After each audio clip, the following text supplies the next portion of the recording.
എല്ലാവരും LDF കുടുംബത്തിന് vote ചെയ്ത് ഞങ്ങളുടെ ഒരു കുടുംബം പട്ടിണിയിൽ നിന്ന് രക്ഷിക്കണമെന്നാ. ഞങ്ങൾ ജയിച്ചാൽ നാട് രക്ഷപ്പെടും, ഞങ്ങളുടെ പാർട്ടിക്കാർ രക്ഷപ്പെടും, ഞങ്ങൾ രക്ഷപ്പെടും. ഞങ്ങൾ ജയിച്ചാൽ 90 രൂപ ഉണ്ടായിരുന്ന വെളിച്ചെണ്ണ അതേ വിലക്ക് തരും. ഞങ്ങൾ ജയിച്ചാൽ കേരളത്തിൽ റോഡിൽ ജനങ്ങൾക്ക് പോകാൻ ഫ്രീ പ്ലെയിൻ സർവീസ് തുടങ്ങും.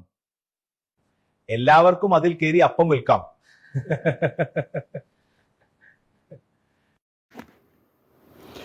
ഇലക്ഷൻ സമയമാകുമ്പോൾ എല്ലാ പാർട്ടികളെ പറ്റിയിട്ടും നല്ല നല്ല ട്രോളുകൾ വരും, പ്രത്യേകിച്ച് ഭരിക്കുന്ന പാർട്ടിയെ പറ്റിയിട്ട്.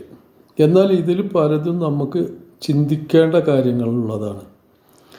അടിത്തറ മുതൽ പ്രവർത്തിച്ചു വരുന്ന പ്രവർത്തകർക്ക് കിട്ടാത്ത സൗകര്യങ്ങൾ ഭരണ പാർട്ടികൾ അവനവൻ്റെ കുടുംബത്തിനു വേണ്ടി കൊടുക്കുമ്പോൾ ഇതിനെപ്പറ്റി ഒന്ന് ചിന്തിക്കുക തന്നെ വേണ്ടേ?